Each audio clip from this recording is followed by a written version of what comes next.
In the spirit of that. That's not to speculate. I hope so. This is a new park. Right. It is, yeah. Well, hello everybody. Want to welcome you to the second hottest day so far this year. Yesterday was the hottest day, they're saying. It's much better out here tonight, so all the people that switched to live stream, you should have come in person.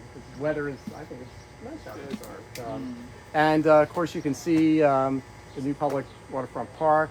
That's beautiful out there. We expect to be out there again at some point.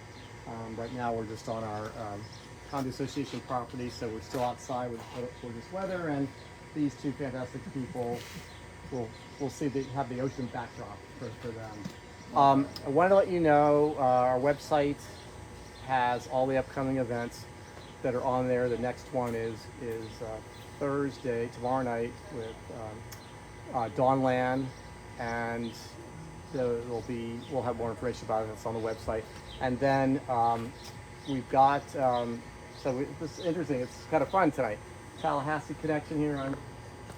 Was there from years as well. And then we have on Saturday former judge, best-selling author Mark Mustian coming with his book Boy with Wings. He's also the founder of the book festival and Words of the South in Tallahassee. So he'll be here on Saturday with some other Tallahassee folks. So it's like an all Tallahassee week. It's kind of fun. And to say the Sunday is going to be a fun event with a professor from Harvard, Stephanie Burt, with their new book, the edited Super Gay Poems. And so that'll kind of close out Pride Month rather. So if you're here on Sunday, that's going to be a fun event. But like with all of these, tonight's event and all the events, we get store stock copies signed by the author, and then I'll take some to our Boston store. So we'll have them in both places.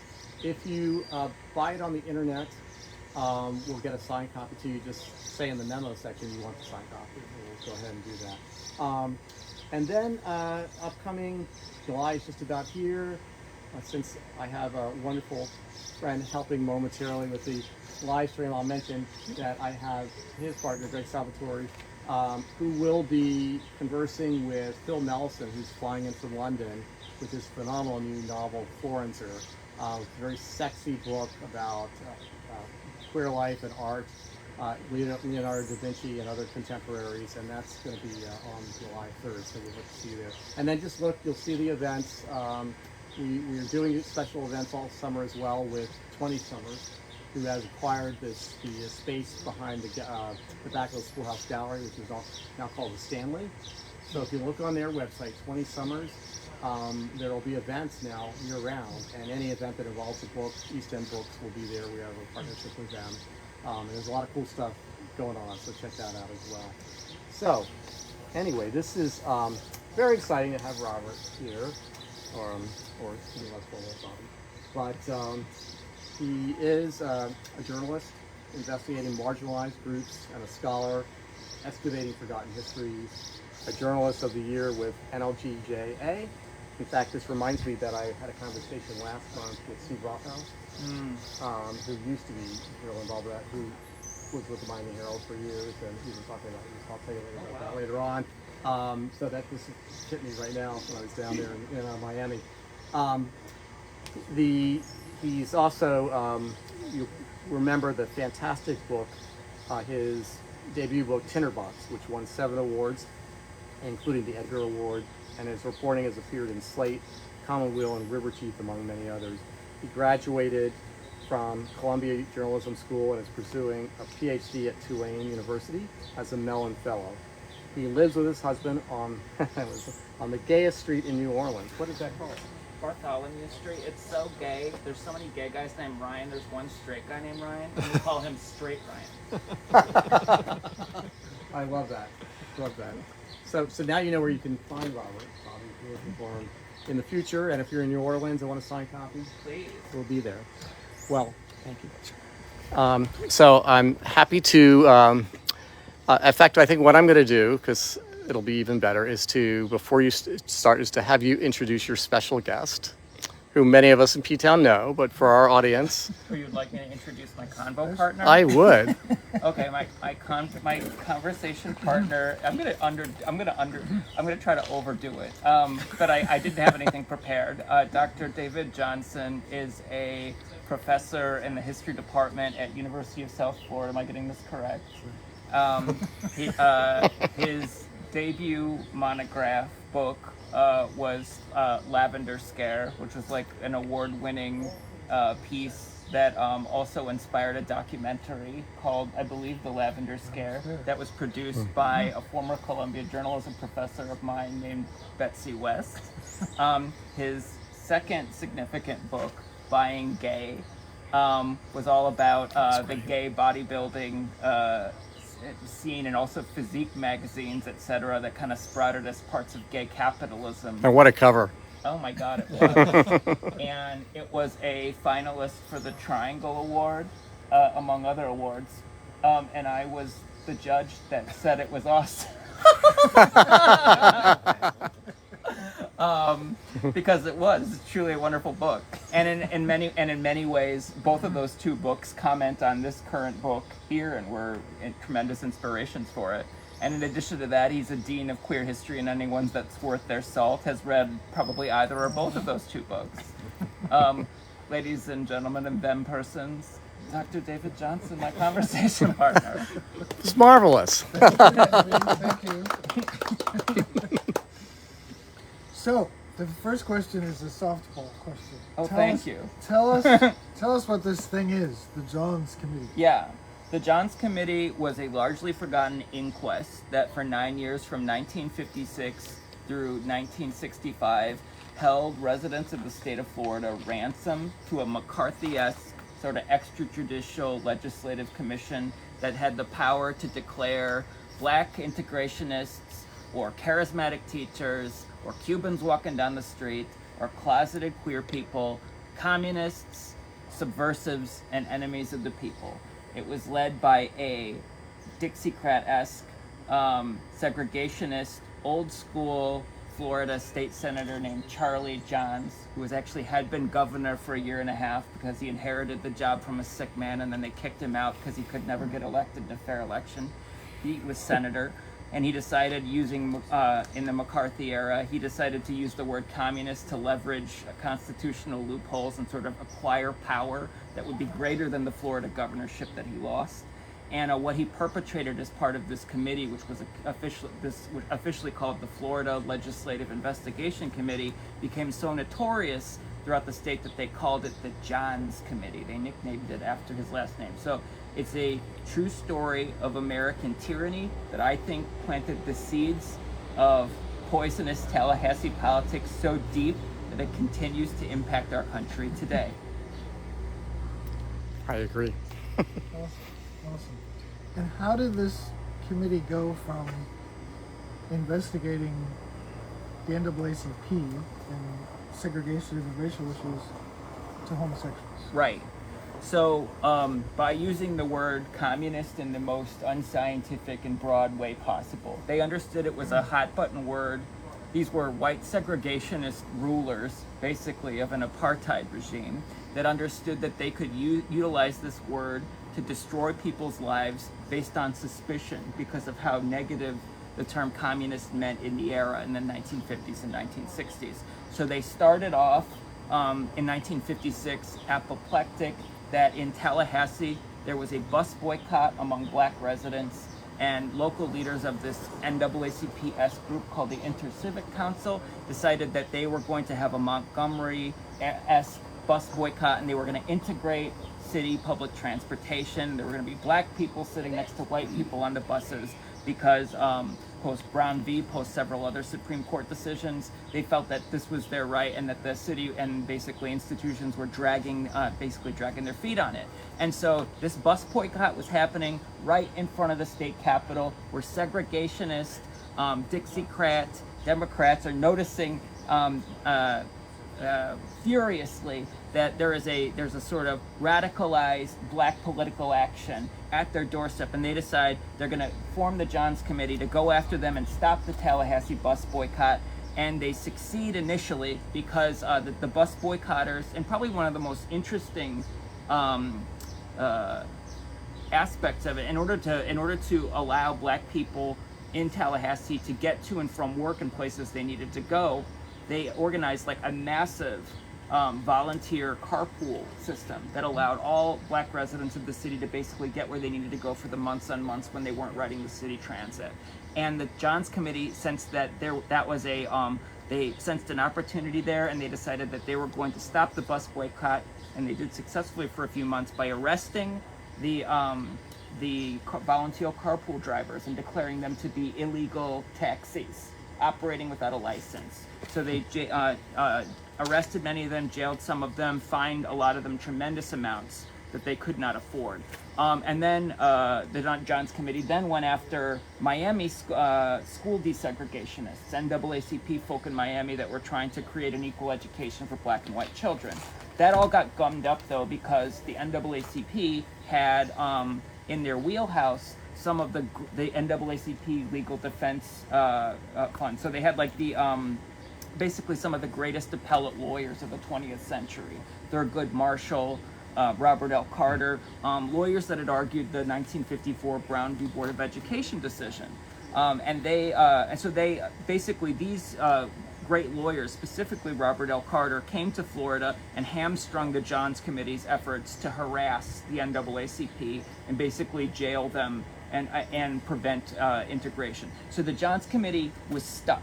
They had this appropriation, they had a base that was white segregationist, they needed to wave heads on spikes, they were talking about communists and threats to the system, and they needed someone else to go after. So they decided they're going to try University of Florida, Gainesville, because they remembered during the McCarthy era and hearings and the House Un-American Activities hearings, there were a few Florida professors that had been forced to testify before Congress on the threat that some of them had read Marx in the 30s and 40s as part of classroom behavior and stuff like as classroom assignments.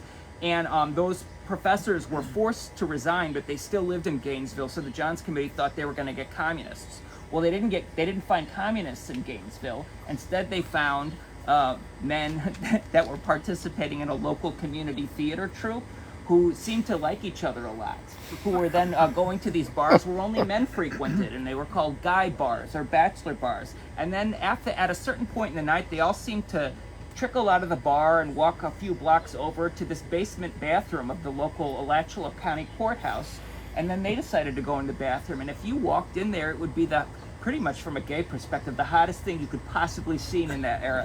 It would be like graffiti on the walls that would look like something out of the gay Kama Sutra. And then you could walk up to one of the two standing urinal stalls, and etched into the porcelain is the hottest thing I've ever read in a transcript of a Red Scare inquiry. It said, etched into the porcelain, it said, "Show it hard." My God. I mean, if I could get in a time machine and go back. Anyway, it was the Dick Doc of Tallahassee. It was. And so the Johns Committee sensed opportunistically a way that they could just persecute this new group that was also highly unpopular for the era. And they could unscientifically say that these individuals were communists because Marxians wanted to ruin the American family. Just in the same way that they said that communist Marxians wanted to, were in favor of integrating the races so that the proletariat would gain power. It was ad hoc, provisional, happenstance, opportunistic. There was no logic behind it besides the purest political logic and the purest calculation that Charlie Johns could make. That basically, he thought that if I showed that, and I told people what was happening in these bathroom stalls, if I told them about gay professors at the University of Florida teaching people, they're not going to care about why. They're not going to want to know how I went from school integration to a couple men masturbating in a bathroom stall in the middle of the state. Instead, they're going to have the same reaction they had to the bus boycotters. Let's get them. And that's basically, that was the loosest logic, and it took me months and years to figure out, was there some sort of rationale? How did they build it up? There actually wasn't any. It was literally them trying this thing, them trying that thing. Fascinating. And it parallels what's going on at the national level too, right? Because federal government is going after communists first. They don't find any in the federal government, so they go after gay people. Right. Just because there were gay people, right? So Correct. They were easy targets. Oh yes, and in the South especially, a lot of them were incredibly vulnerable to interrogation because a lot of them were they existed in a semi-closeted existence where a lot of them weren't even quite in denial about it. They didn't relate. A lot of them didn't think what they were doing in the bathroom stall was sex. They thought it was a kind of horseplay they did with another man. And sex occurred with a woman. Many of these people were married. Many of these people were church attending, and they existed within this public milieu of like the mutual discretion or the public secret or whatever. So they thought that behavior they were having with members of the same sex was sort of like more verb than noun. It's a thing they did for release in a place, but they hadn't personally related it as an identifier yet. And so when state agents entrapped them, stalked them, went to their cruising warrens, yanked them out of there, put them in isolated interrogation rooms, which were often soundproof, often lit by a single swinging bulb, like something out of a noir movie, and told them that the behavior they had made them something homosexual and was consequential. These men often psychologically broke instantly. They wanted to do anything to try to cooperate and prove that they weren't abnormal. They weren't contrary to the white order that they had enjoyed all of their lives. And so there were only a few, probably the most worldly and sophisticated University of Florida, Gainesville professors, department heads we're talking about, deans, tenured academic stars, who themselves had sort of made the mental moves and choreography to identify that their behavior made them gay men. That's one of the parts of the book that I liked the most, was you show what it was like to be in one of those interrogation rooms. Talk a little bit about that and why it seems that a lot of these guys confessed, right, yes, to most, their behavior. Most. So you would be out of your life, which you thought was awesome. You got to be married. You got to live. A sort of normal, quote unquote, or accepted existence within this Florida system, and you also got to have your guy fun on the side. So from that life, where you oftentimes had lived for years, if not decades, you were stalked by state agents of the Florida Johns Committee. You were abducted, kidnapped, usually in the midst of a very public setting that would cause you to panic and cause incredible stress. So if you were a professor, they would yank you out of the classroom in the middle of your lecture. If you were a student, they would choose a public place where you would be embarrassed by other students. And then they would take you into an isolated space, either a motel, a seedy motel on the edge of the edge of town, where you would be kind of in a room where all the windows were blacked out, and basically there was only a provisional set of furniture set up, or you would be brought to the campus police station, escorted down to a basement room that had been soundproof because it used to be the college radio station. And there you would be sat in a single chair. They called it the hot seat, and you would be interrogated for hours, basically about your private life, what was known about you, and what we have personally seen you doing.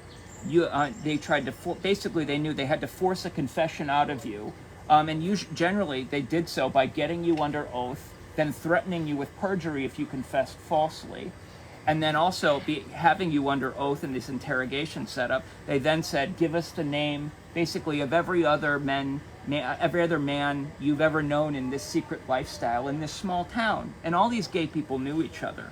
And many in that moment of panic, and also in this era where a lot of people didn't yet have a contrary relationship to law enforcement.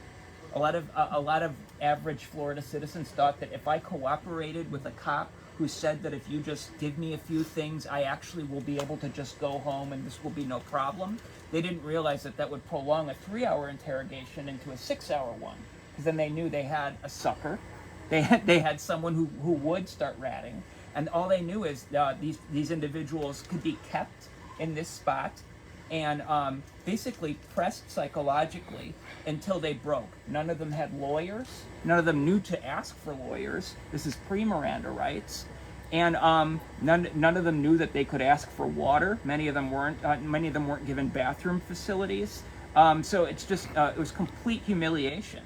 Oh, and the major thing that made people break was the threat that a Johns Committee agent interrogating you would threaten to say, if you don't cooperate here and now under oath, we will do the whole thing in a public hearing. So we will get you. We will bring you to a spot just like the way that they had interrogated NAACP leaders in public hearings, badgered them, harassed them, etc. What we'll do for you is we'll make you talk about all of your aberrant homosexual activity in a public context. And the reason that was that was so apoplectic, that caused people just basically their minds to explode, was that would ruin, and not just their own reputation, and inevitably lead to their own suicide, but that would destroy the reputations of their entire family line to do so. This was an era where it was controversial for Lucille Ball to be pregnant on television. TV dads and TV moms still slept in separate beds. Men didn't say the word masturbation, even in in a court setting, or even in in a deposition setup. So the idea that a state lawyer would be questioning them about what you were doing, what did the porcelain say? What does show it hard mean? Basically, that would have been the end of a life. And so that's why they knew that's why they felt the pressure that I'm going to confess. And then as long as I'm confessing, I need to save my family's skin, so I'm going to tell them every one of my gay friends. Not all did, but most did. So, the subtitle of the book, right, is Florida's Hidden Cold War on Black and Queer Lives. But in some ways, it's not an entirely hidden story, right? There have been books about the Johns Community before, but what you have, or what you had, was access to a new source. Yes. Right? Yes. And the person, Bonnie Stark, right, Yep. who gave you this source, almost becomes a character. Yeah, I thought it was important that people knew what she did.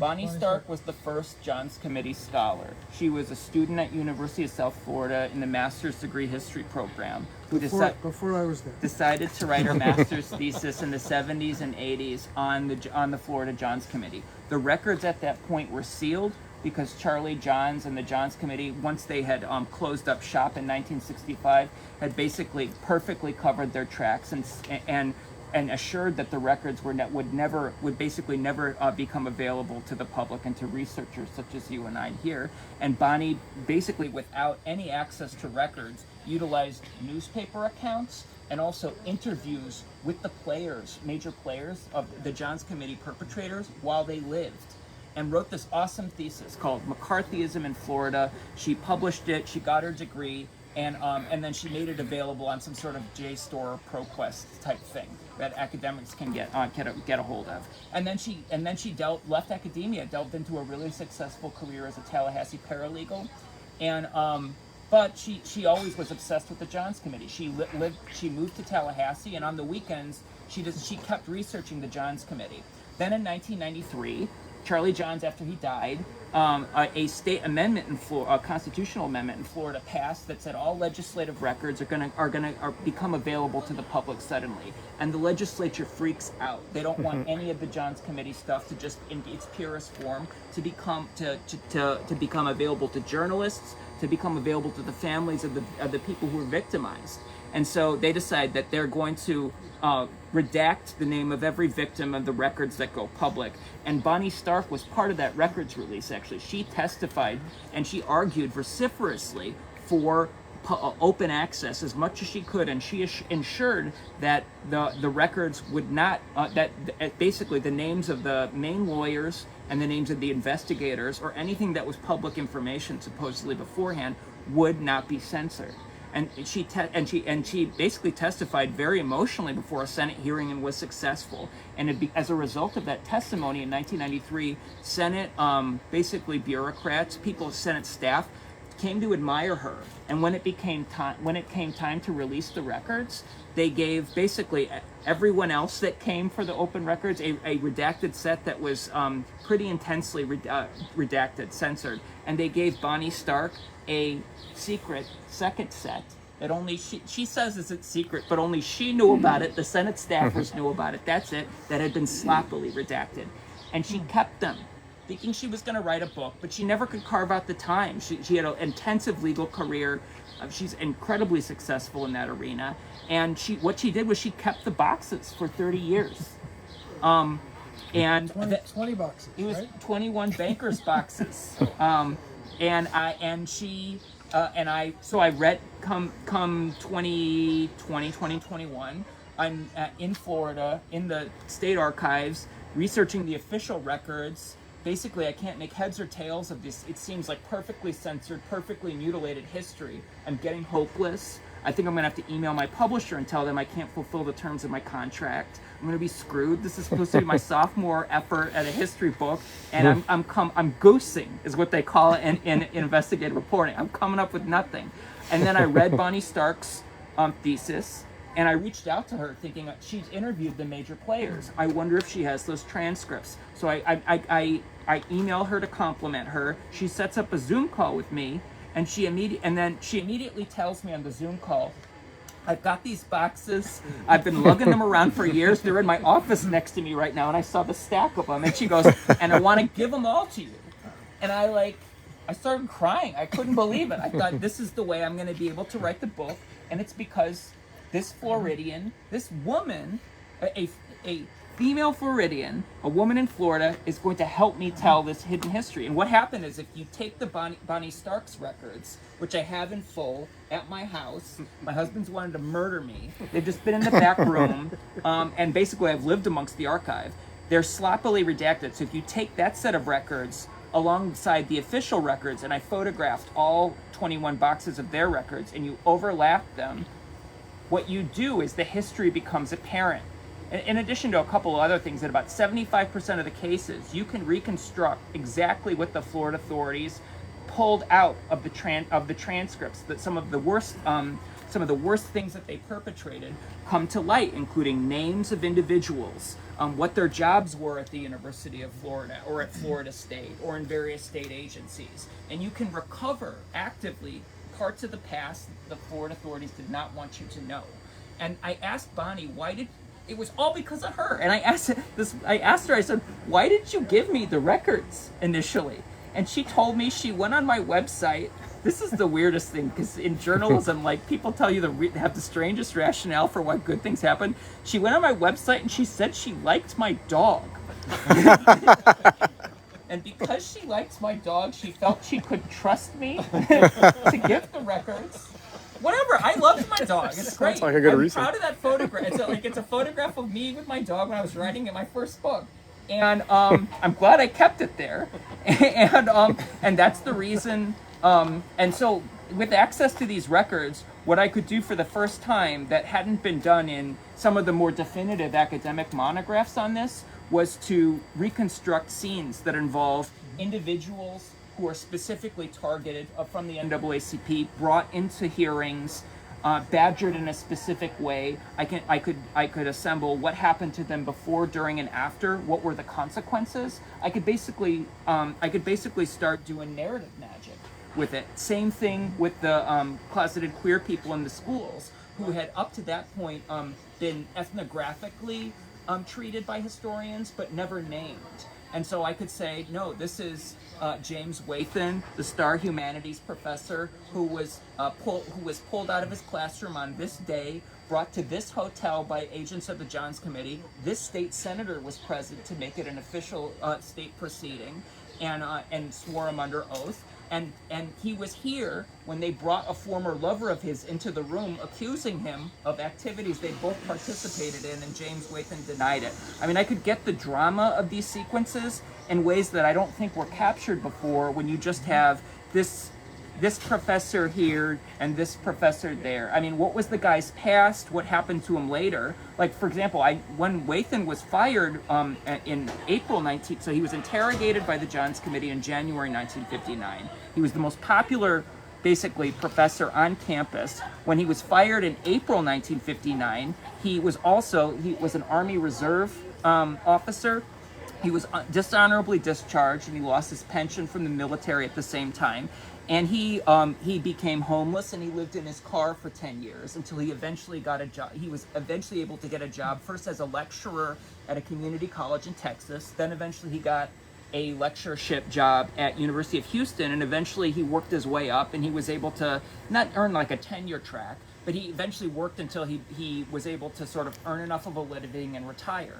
But that story is sort of blanked out from the version of the Johns Committee story that Florida authorities wanted me to tell, which would have had nothing of his name, nothing of his military history, nothing of his past, and nothing of the consequences that happened to him after that moment. I don't know why, but like, I feel like in history and in journalism, a nameless crime in America has the appearance of becoming victimless, like statistical, devoid of emotional consequence. And when you bring the person's life back into it, you're restoring them the dignity of at least admitting, yes, this is what happened. It's a great story. So the lesson is make that phone call, right? Yes. Yes. Make the phone And call. people will help you for reasons that make no sense. And accept it. Accept it. Take the win. Yeah. So you have lots of amazing characters in the Thank story, you. as in any good story. It's character driven. Yes. Thank you. Particularly Art Copleston, who you got to interview Yes. and talk about how how his. I mean, you show how the Johns Committee it affected him for the rest of his life, right? Including how he had sex. Yes. Tell us about Art Copleston. Okay. This was and his lover. Yes, right? Denny the dentist. Just happened to be Denny the dentist. He Art Copleston is among the last living Johns Committee survivors, and certainly the only one who speaks anymore on the record. He's 93 years old. I spoke to him yesterday. He emailed me to tell me that the font in the book is too small. I've spoken to him about 75 different times in an interview context, countless other times. Each interview probably about 45 minutes to an hour. I traveled out to where he lives to get to know him more. He lives in the only two places in the world that 93-year-old gay men seem to live, which is either Wilton Manor, Florida, or guess what, Palm Springs, California.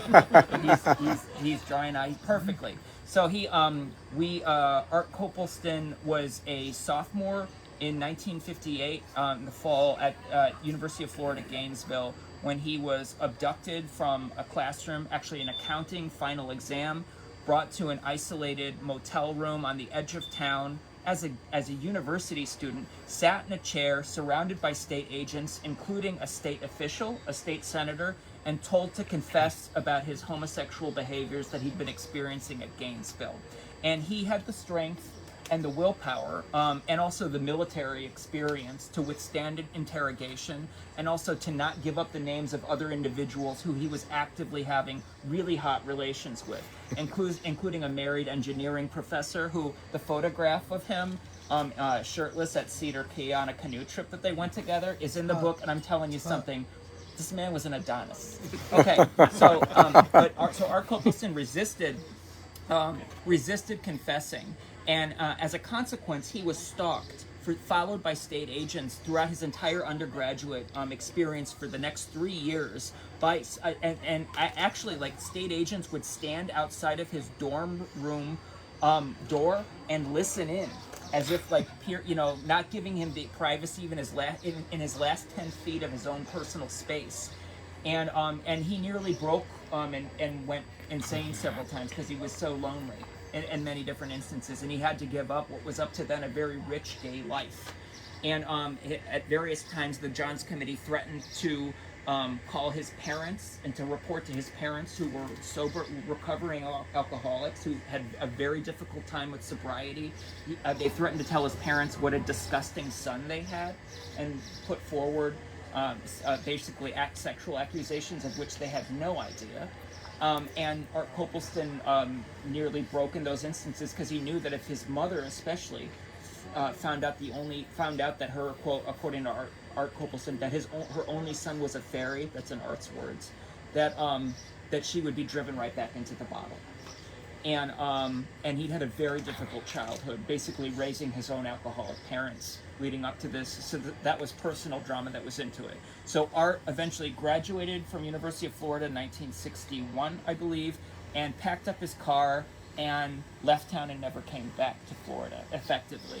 He first moved to Boston and explored the queer bachelor warrens there.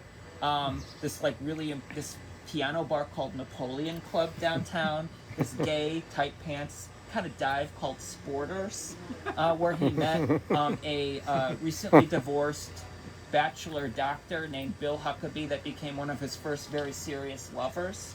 And eventually he ended up in San Francisco, where he met the love of his life, a Dennis Fillmore, or Denny the dentist. He was a gay dentist, a guy that had a dental practice, and they were both quite successful in their own way. Art was a sort of a corporate gay, polo wearing, khaki pants, tight khaki pants, but khakis.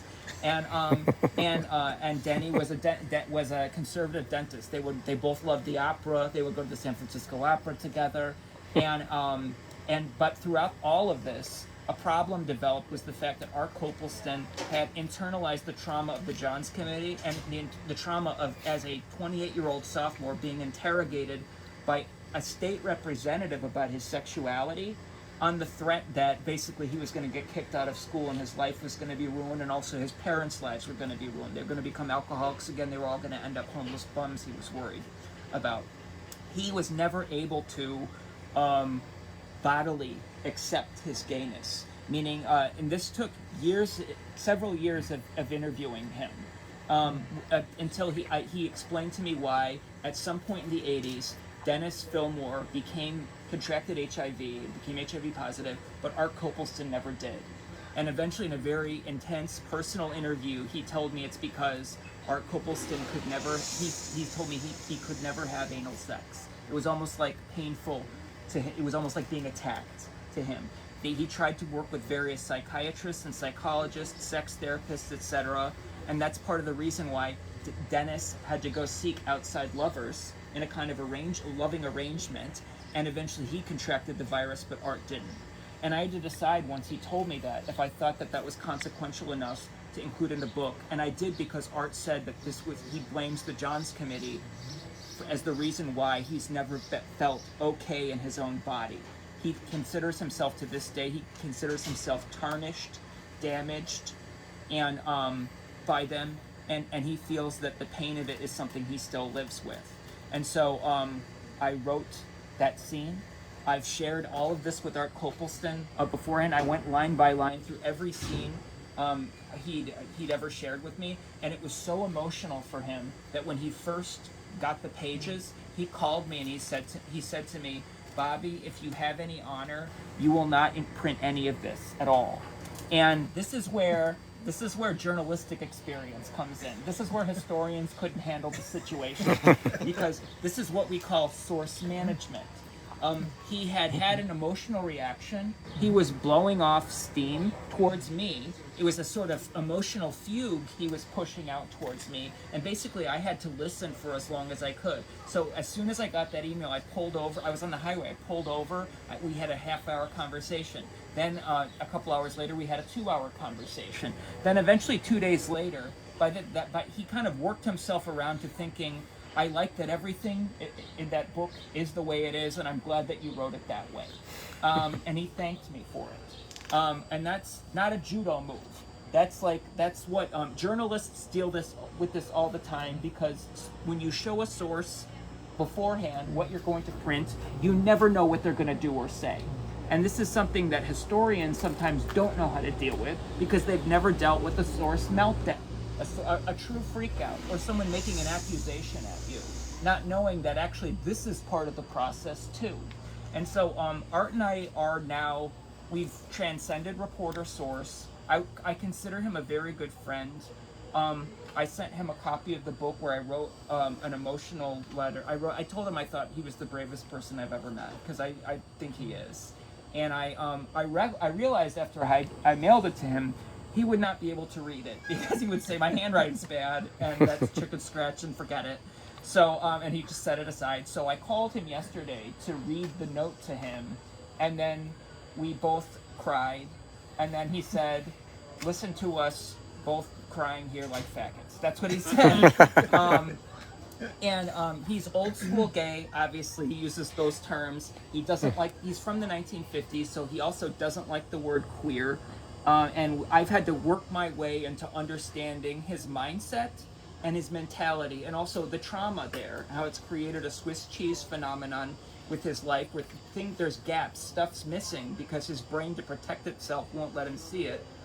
And that also, like, he's, look, I mean, he's 93. Like, he's gonna, like, he is who he is, and I'm meeting him in his setup and scene. And he is the only John's Committee survivor that basically has gone on the record using his real name, stating exactly what happened to him then and afterwards. Thus, and there's not going to be any more, I don't think, because unfortunately most of them have passed away. If they weren't claimed by the AIDS crisis, time has gotten them. So I thought it was, every single thing he told me was, in my mind, as a reporter and as a historian, the most fascinating thing I've ever heard. And I thought, this man encapsulates basically the anti-narrative of the 1950s. Why would anyone want to go back there and live Art Popelston's life when you talk about what he went through with his alcoholic parents? Basically, he never had a real college experience because he was attacked and stalked by the state spies the whole time as what? Just like an average student. And I thought that his life story, basically a miniature version of his biography, needs to go into this book, so that he can stand, his life story can stand for all of the unrecorded life stories of the victims that were from the people who were never able to share them. Fascinating. And he's not even, like, in some ways he's the success story, right? Because he stood up to them. He did. Yeah. He didn't name names, and he didn't. No, confess, he didn't. He kept his dignity, which he learned from being in the military. Yes, he was he was in the Air Force for 4 years prior to. So when he graduated from high school, his parents had spent on booze all of his college money, and so he had to enlist in the U.S. Air Force to basically serve his time and then eventually qualify for the GI Bill. Then he could go to the University of Florida. That was his dream. And he, in the Air Force, he was stationed at Tyndall Air Force Base in Panama City, and near Panama City, Florida. And he was ostensibly assigned as a kind of paper shuffler, but really he was tapped to do work for the Office of Special Investigations, OSI, which was the sub-unit of the U.S. Air Force that would go after homosexuals on military bases, trying to entrap them using lure-type tactics and scenarios, and then basically getting them to confess interrogation, and then kicking them out of the military in the Air Force. And Art Popelston was gay at Tyndall and in Panama Air Force, but he was being used during the daytime and nighttime as the flirty decoy to basically tempt other gay men who would then be entrapped and discharged from the military dishonorably. And it was dirty work, and he knew it, and he felt terrible about it, although that didn't prevent him from also going to Panama City beaches and picking up random men on like roadside highway bars, and then taking them to random secluded spots and filleting the heck out of them. I mean, like, he had the best time of his life, it sounds like, at Tyndall Air Force Base. But also, you should meet this guy. Like, when you see a photograph of him, you'll understand why they picked him as a lure. He looked like one of Tolkien's elves. He was tiny. He, like, worked out at an era before anyone lifted weights, so he was kind of very buff in the upper body. And he very strikingly handsome, good-looking young man. And basically, though, through his OSI work, he knew for a fact, because he handled the reports and he also went on these missions, that every single one of these basically interrogations and discharges depended upon a confession. it was so rare to catch like two gays in flagrante derelict. Like they basically like you would need someone to admit, and if they hadn't admitted, they would have stayed in the military. And he knew this for a fact. So that's why he knew when the Johns Committee were interrogating him, even saying all these terrible things about calling his mother, he knew that if he did not confess, they would not be able to kick him out of college. And also, and he wouldn't lose this was an extra point of stress, his GI Bill funding that was paying for the college the entire time. And so he did walk into it with that extra experience that a lot of individuals who were in, living the public secret, mutual discretion, etc., did not possess. But certainly Art Copleston was in a position to have his life ruined, just as any of the others. And he did feel the same amount of pressure to give up the names of his lovers and gay friends who were higher up, such as his mentor, the gay English professor, Stephen Fogel, who is the typical English professor on campus who wore a beret and sort of a purple silk-lined cape that attached with a brooch, was basically the gay Chamberlain on campus. And anyway, he did not give up Stephen Fogel's name, though I have found evidence actually that the reason our Copleston was targeted and interrogated is, guess what? It seems very likely that the gay Chamberlain actually was the snitch. And actually reported on his mentee and student, and that's why Art Copleston was being stalked. Wow.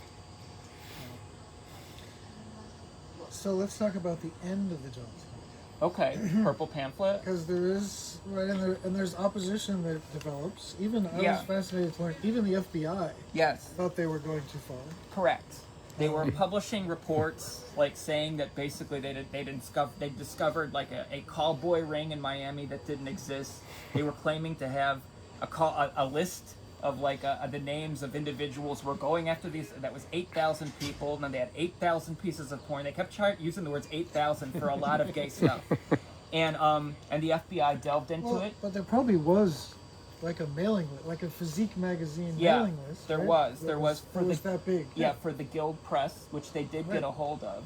This is actually in your book, Buying Gay, where federal authorities did get a hold of some of the major physique lists, and then law enforcement around the country who didn't know, they thought that these were goodies. Basically, were passing that list around, thinking that this is our intel, and state and local agencies and even county agencies were getting a hold of it, and thinking that this is, if they find anyone on these physique lists, they'll go after them. But but the FBI looked into it, and basically the FBI was totally aware of this Guild magazine, this physique mailing list, and J. Edgar Hoover himself wrote a letter saying, not everyone, just their name appearing on the list isn't proof they're a homosexual, which was a weird thing to read in a letter from J. Edgar Hoover to his own FBI. But anyway, they ended up investigating. He may have been on the list. Right. Right. Right. They ended up investigating the Johns Committee, the FBI, surreptitiously after one of the most flagrantly false state reports that the Johns Committee put out in '63. The FBI declared that basically it was amateur hour in Florida, that this was some of the most, even elementary detective work they were failing at, and none of this stuff was credible, and they couldn't proceed on anything or charge a single person. They told no one, but they declared, then they sort of they looked into it, closed the case. And then a couple other things happened. A gay black teacher in St. Pete, and who was teaching at Gibbs Junior College, named William James Neal, was interrogated, forced to falsely confess by the Johns Committee. He lost his job, and his teaching credentials were pulled.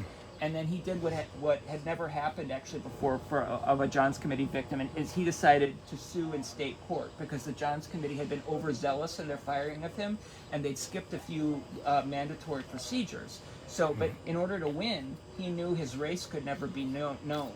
And so very people up until this book understood that this was a gay black man that sued in state court. So to hide his race, he left the state, went to Maryland, and he hired 2 white appellate lawyers to represent him. I could find in no legal documents any mention of his race at all in terms of context of it. And also, he never allowed a photograph of himself to appear anywhere, even after he won in state Supreme Court. In a very conservative Tallahassee Supreme Court, he won in the case Neal versus Bryant, and that restored his teaching credentials. That also helped to shut down similar overzealous efforts on the part of Johns Committee agents in terms of their anti-queer angle. So Neal versus Bryant basically starts to put the kibosh on that. Then the NAACP thing had been going on the whole time. Charlie Johns wanted, his dream was to get the leaders of the Florida NAACP in prison stripes, on roadside chain gangs, and get photographs of them saying, this is what happens with you go for equal rights in Florida.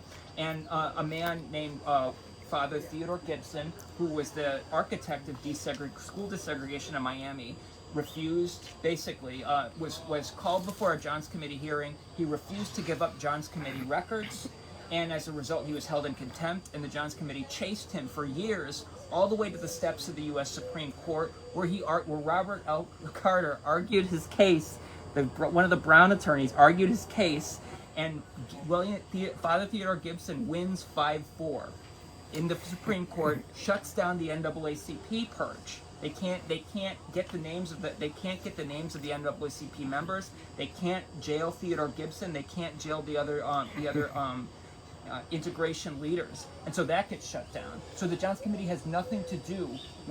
They have this appropriation. They keep saying there's danger, but they can't find a new. They're an investigatory committee without anything to investigate, and they start to panic, and they realize, well, I've got this cache of data about all this gay stuff, so I'm gonna put out like a Reefer Madness style report that's gonna shock the public, and it's gonna convince them of how intense the problem of homosexuality in Florida is. And so they put it out. They call the report Homosexuality in Florida. It's this tiny pamphlet that has this sort of hippie purple swirl cover, and on the back was the state seal to say that it basically was paid for with taxpayer dollars. It was an official state document, and it was declared almost immediately.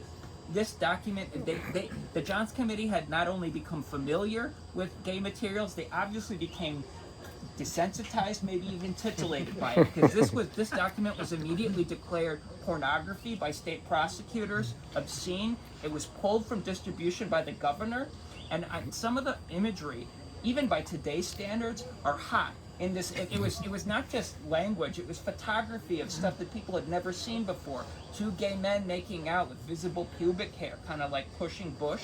I mean, like, and this is in 1964, right? Well, it would be called a chicken then, but now we call it a twink. Like with his hands tied behind his back, tied to what looks to be a garden trellis. I mean, and actually, like, it's kind of a tasteful photograph, actually, and a glossary of gay terms that's virtually a how-to of how to get into this lifestyle. And so the state authorities freak out. The governor Ferris Bryant freaks out. They try to pull it from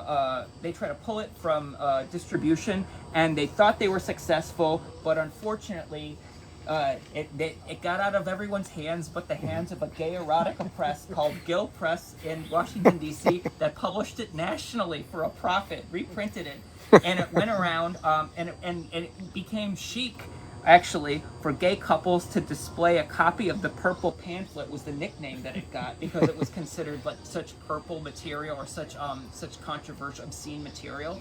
And the purple pamphlet, It was actually purple. yeah, it was Swirl. the purple swirls, and it became chic to campily display it sort of on your coffee table as sort of like a middle finger to Charlie Johns and the Johns Committee. And I hope that tradition like restarts. Like, honestly, but the Gill Press printed it for years. It was $3, and it was one of their better sellers. Yeah, it was one of their better sellers, and it was considered like viable gay material by gay Americana, and that was the Johns Committee's political Waterloo, basically. They couldn't find a reason to exist after they published. It was very difficult post-purple pamphlet to justify what the heck they were doing with state money. And so basically they die not with a bang but a whimper. They're just their appropriation is not continued in like the 1965 session, and eventually it's unclear though. Charlie Johns basically makes sure the last thing he does is he makes sure that basically whoever turns the lights out makes sure that the records get sealed. All of the many photographs that they have and all the photo negatives of the people they stalked get burned. And then it's unclear what went into the initial 21 bankers' boxes of material that they kept sealed for years, who decided what would go in there and what would go in the garbage. And then Charlie Johns, after the death of the Johns Committee, only lasts for about another year or so before he himself is kicked out of the Senate. Basically, Charlie Johns, along with all the North Florida Democrats that had only stayed in power, they'd never really won a fair and democratic election. They basically, it's the most extreme form of regional gerrymandering called malapportionment, where Charlie Johns was getting elected to the Senate with 20,000 voters when the Miami State Senator had to have 500,000. So it wasn't even one person, one vote sort of thing. So anyway, that brought down, that succeeded in bringing down the Florida government. They had to scrap the whole Florida Constitution and rebuild it from the ground up in the late 60s. And when that happened, Charlie Johns lost his seat. It was a thin margin by some 200 some votes, and he never entered government again. And he was never sorry, I will say. He never apologized for what he did. He thought basically he was always the victim of people telling him he told him that he was a persecutor because he thought he was doing the right thing for people of the state. And he's misunderstood. He was a calculating mind. He pretended to be a bumpkin who liked to eat his pork chop with ketchup and stuff like that. But he made a ton of money off of off of no bid contracts with state agencies through his many businesses that he worked for the state government. He owned an insurance company that insured the state prison in his district called Rayford Prison. And this was a guy that pretended not to know how to say the word founding fathers. He'd call it foundling fathers, but he understood how to read insurance actuarial formulas and write them. He had corruption. Yeah, he had. I know. He had, and he also sold. He had an ice company in Florida. He sold. I think that's like selling heating oil in Alaska. And he at one point sold all the ice at the all-white University of Florida home football games. Where it was so common for players to pass out that I'm not making this up, someone eventually had to invent Gatorade. This was for hydration purposes, but that wasn't Charlie Johns. He wasn't about innovation. He was about making the most out of sort of broken systems. He had the parliamentary skills of Mitch McConnell, the name recognition capacity of George W. Bush. He could remember anyone upon first introduction, their spouse, where they're from. He could glad hand a room like 92 Clinton. One of his enemies once said, Charlie Johns is the friendliest person I've ever met. I have to remind myself that I hate him. And then, but the propensity for revenge of Trump, and also the propensity to refer to himself using the third person a lot. He'd be like, Charlie Johns is against embezzlement. He'd like say ice cream is good statements, like kind of like that. Charlie Johns is against racketeers in Florida. But he was basically a superego whose influence, I think, because he so perfectly covered his retreat, isn't fully understood. That is why once a decade, cycles of anti-black or anti-queer movements inimical of the Johns Committee will resurface. And I think that, so Anita Bryant in the 70s, Bush-Trask Amendment in the 80s, anti-gay adoption stuff during the Jeb Bush era, all the way to DeSantisism, has a lot of the flavor and really the style. I just see it, I can almost hear Charlie Johns' voice through these people as they're piping up these ideas that they have no idea are not original. They come from, I think, this amazingly complex, anti-hero style, malevolent man that, while hurting others, constantly thought he was the victim. I think to myself, I don't know who would play him in a movie. Yeah, they resurfaced all of that in '93 when the American Family Association was trying to pass the anti-gay amendment in Florida. So all the Johns Committee stuff was brought up and, recycled, and that rhetoric. David Canton and Carol Griffin were the co-chairs in Florida, and they called her Bug Eyes. And it was just all that stuff, all the crazy stuff. And they pulled out from those reports selectively read stuff, and they were using those numbers that you were talking about, 8,000, which of course is what is happening now. All the lies of the Trumps, the rest of them, just pulling out these numbers that have no basis in fact. But in '93, that was a whole big thing, and and we did get, we saw that, I had not seen it separately, the brochure you're talking about, because it was in the state library, where the state's in the basement of the state Supreme Court. So we were doing research, and we saw that, because I was co-chairing the political action committee that was fighting the American family with now Congresswoman Lois Frankel. And so we were doing research to try to prepare for all that, and it was amazing how they went right back to that. And unless the name was changed recently, there's still that building in Tallahassee, the Johns building. They demolished it. Is it gone now? Oh, good. The ugliest building anyway. It really was. Wow. Yeah, that existed, and then for years that was part of his legacy in town. Also, on accident, because people didn't understand the John's legacy for a while, University of Florida accidentally called him like an esteemed alumni in the early 2000s and included him in an alumni magazine. But yeah, I mean, like his notions and ideas continually pop up, I think, and I try not to be prescriptive with history, but I think like the lesson that you can learn from I think we live in researching the first Red Scare, at least the southern sort of second wind, that where southern states, especially segregationists, took the word communist and the lessons of the federal Red Scare and ran with it to try to preserve segregation post-Brown. Like, I feel like understanding the level of fear and paranoia then, I feel like it's comparable or even worse now to a certain degree. And I feel like understanding the lessons of how first Red Scare regimes were brought down might teach us important things for ways to resist in this moment and Red Scares were never about communism.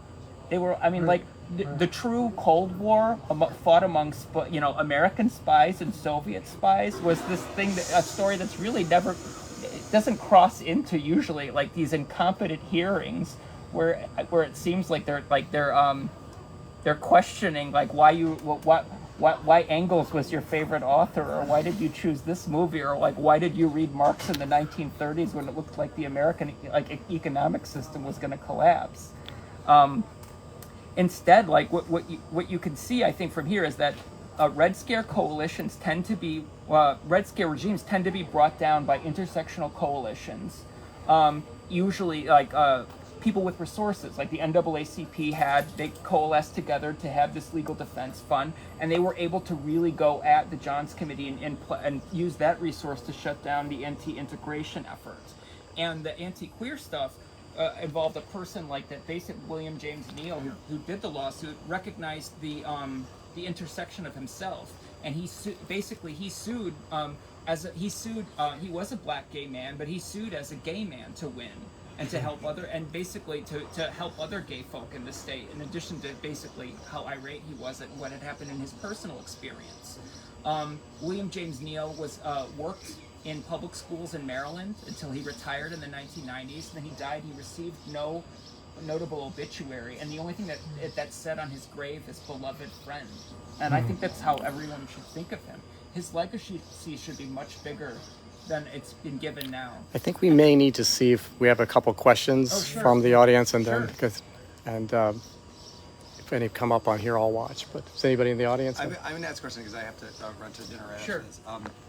So you said in the beginning that you think that the legacy of this lives on to this day. Yes.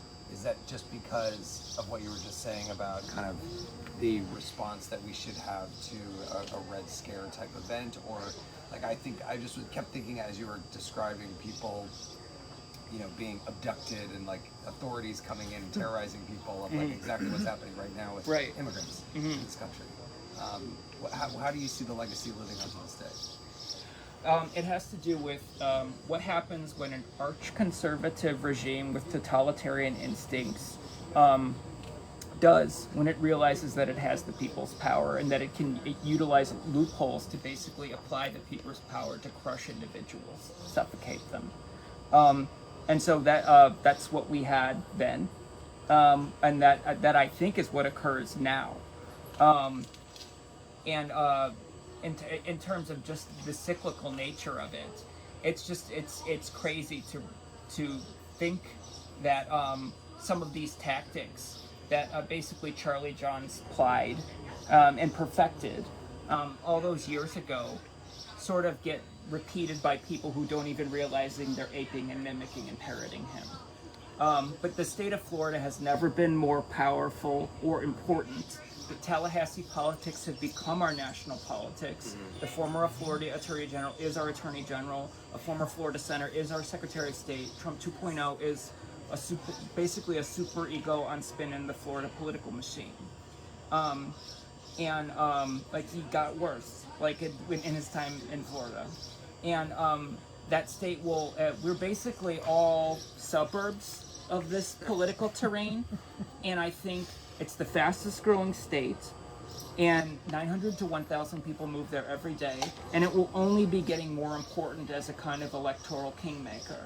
And I think it behooves us to understand how Tallahassee politics of that era worked, because this thing happened there. It did terrible damage. It was hidden perfectly. It had a poisonous legacy, and then it's part of a larger system that's basically subsumed the rest of Americana. So that's why I would argue it continues to impact. Now, I think the second Red Scare we're living is more of a flavor of the second wind that passed through southern states, especially Florida, than the federal Red Scare, which I think basically inspired the second wind, but I think it's coming straight out of Florida and impacting every American. That'll be the angle when you're on my show. So yeah, great. Good to see you. Yeah. Thank you for coming. Thank you for having me. Thanks. All right, any other questions? I have a quick question. So, I think you alluded in many ways to institutionalization, or at least an understanding of institutionalization that helped facilitate, the work that this commission did. Mm-hmm. You also mentioned, it brought Florida politics down, and they had to redo the Constitution. Do you know enough to have an opinion on whether you think what changed was enough of an institutional change to act as a counterbalance to, a recurrence like this? Of course, I say that knowing that, DeSantis has been right, very powerful, but there seems to be some pushback from the legislature now. Yeah. Right. You could speak to this too, because you're a Floridian, David. But I feel like when they brought down the Charlie Johns Constitution was a constitution passed in 1885 that was meant to restore white rule, or they called it home rule, democratic rule, and kick the Republican Unionists who wanted Reconstruction out and strip power away from the sizable black population of Florida. That was the Constitution Charlie Johns knew like the back of his hand and knew how to manipulate and held on to until it was brought down in the late 60s, because federal courts decided that basically the reason they said is because you cannot the current Constitution will not allow fair redistricting through the political process. That's what they said. So they had to create a new, basically it was so terribly gerrymandered, they had to create a new constitution that would allow for redistricting, that would allow for at least fair regions, so that basically the voter could choose the representative and not the representative choose the voter. And then starting in 67 or something, 68, when the new constitution goes in, that's when you start to have things that you never thought would happen. That's their first Republican governor of the state, who is not like Republicans now. It would be it's sort of it would be more like a unionist governor or something like that, because all the conservatives in Florida were Democrats at that point. And it was one party rule since the end of Reconstruction. And so you seem to have, that's when you have the passage of sunshine laws, the idea of public open records, open meetings, not government in secrecy anymore. And you seem to have a few decades of governing maturity while the state was also booming so tremendously economically. And you seemed to have there would be small fits and starts of old school Tallahassee political poison, but you had longer stretches, it seemed like, of effective governance. And you guys can disagree with me if I'm wrong there, but it seems like the old ways returned by with the rise of basically the pivot of old school Southern Democrats to the Republican Party and the rise of social conservatism, where by the 90s it seems like you started to have repetition of Johnsian ideas amongst Florida Republicans that seem to have gained a critical mass and then really took over in the 21st century. But do you disagree in terms of? I'm just going to defend Florida a little bit. Good. Somebody. It's not only Florida, right? It's Arizona and Texas and, Right. everywhere else. And like you said, it's now a national phenomenon. So Right. But if the driver was, if I understood you correctly, it probably was it was federal court decisions that drove on the heels of the Voting Rights Act. Correct. With current Supreme Court interpretation of that act, there's That's a good point. Is there a check and a balance? And it seems to me at both state and federal level, we've lost that check and balance. In Florida, it seems that there may be some movement. We're in different parts of Florida, but we've spent half of the year there. So I follow it a little bit now, and it does seem there's a little bit of a pushback this last legislative session. But who knows what that will mean in the long run. If there's not an effective check and balance, then this could. And we can continue the conversation. I have to stop the live stream, and we can keep talking after that. So I want to thank you both very much for coming. This is very good.